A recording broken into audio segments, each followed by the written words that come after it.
I don't know what to do. In the past 72 hours, my life has been turned upside down. Our family has been thrown into chaos. My wife is missing, and I fear she'll never return. Let me start from the beginning. My wife and I started playing hide and seek with our 2 young kids. However, they're a little too young to hide effectively. They always hide in the same spot, every time. So we found it's much more fun for one of us parents to hide, and then the rest of us seek. I've hidden from my wife and kids just by standing completely still in the corner of a dark room. It's amazing how our brains are programmed to see things that move. My wife gets a little more creative, but it's hard for us to do anything too elaborate, because the kids are not very cooperative in waiting for us to hide. On Tuesday evening, after work, we decided to play. My wife decided to hide first. I counted down from 10 with the kids holed up in the downstairs office. Ready or not, here I come. The kids bounded out of the room like wild dogs. I followed, slowly, trying to get a sense of where my wife was hiding. I'd often try to figure out what room she was hiding in first, to gently guide the kids so that we wouldn't find her too soon, or spend too long looking for her. I saw her when I entered the living room. She was crouched behind the couch. I could see a bit of her elbow poking out from the upholstery.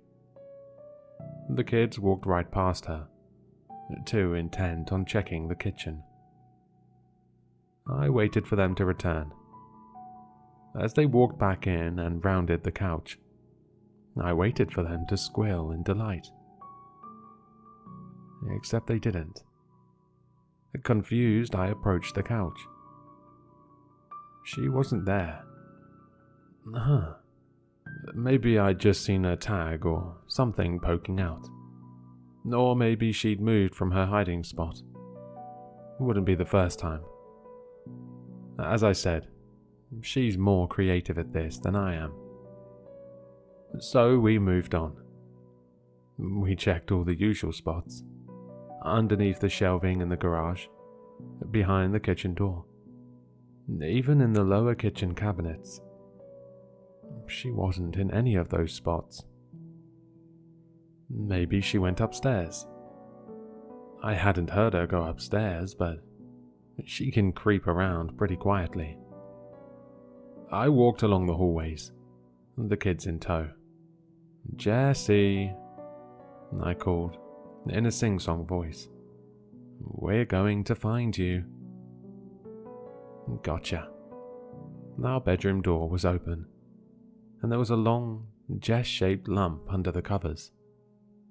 "Let's check Mum and Dad's bedroom," I said to the kids, pattering footsteps as they charged behind me. I reached for the light switch, flicked on the lights, then grabbed the hem of the comforter and yanked it off. My heart dropped. The bed was empty. I stared down in confusion.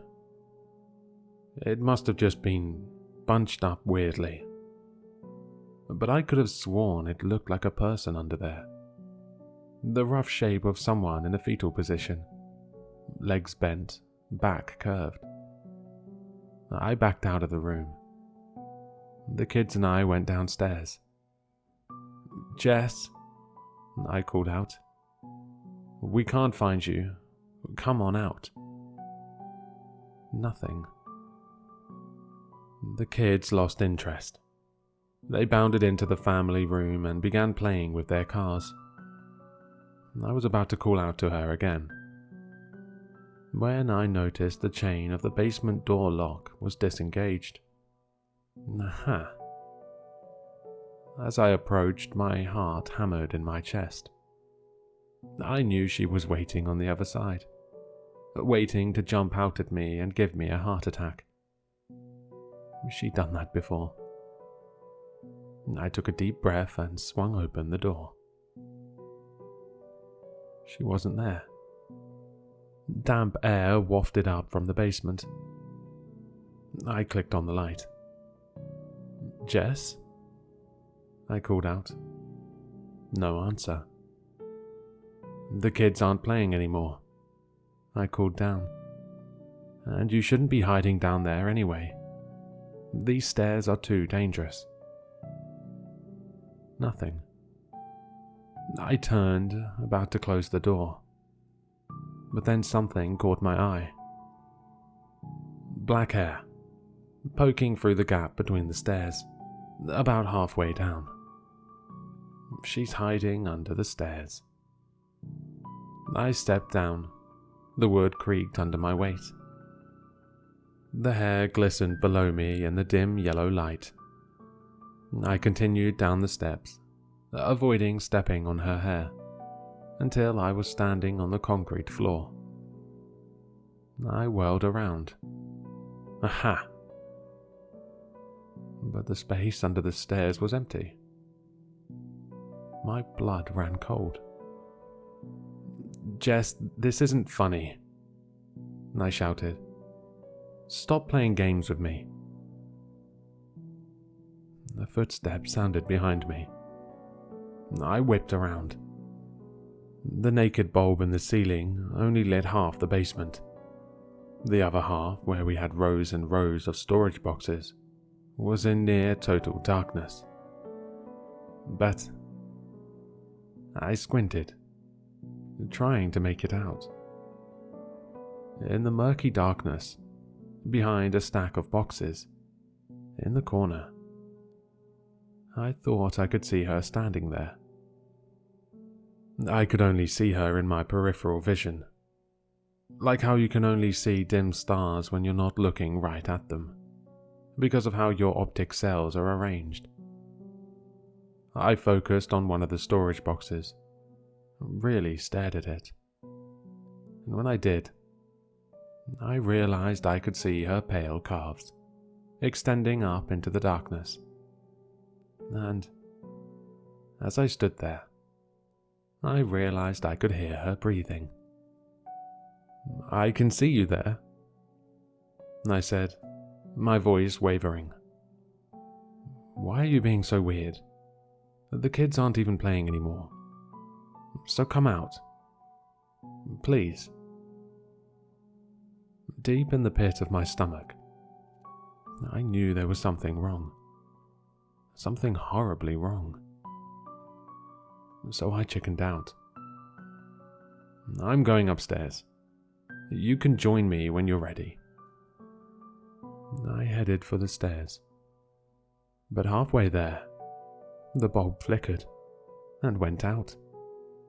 Total darkness surrounded me. I stretched my hands out, blindly groping into the darkness.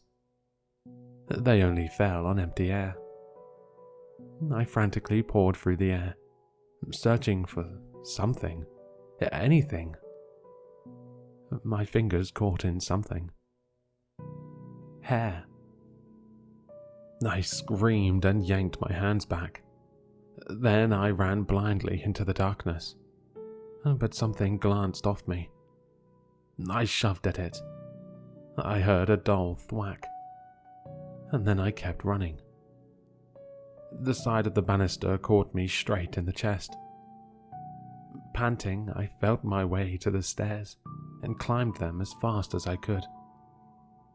Then I locked the door to the basement and frantically ran to my kids. They were fine, but as I hugged them, I couldn't get the horrible thought out of my mind. The hair I'd felt, it was higher than my eye level, about 6.5 feet off the ground. Jess is only 5'2". The police searched the entire house. My wife isn't here. They searched the backyard and patrolled in a 3-mile radius. They came up empty-handed. It's like she disappeared off the face of the earth. Except last night, as I rolled over in bed, I swear my fingers touched something warm.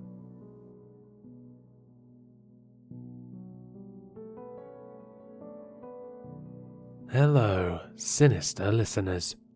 If you've enjoyed this story, then you'll find all the author's information in the description below. For more content, be sure to like, comment, and subscribe to succumb to the sinister.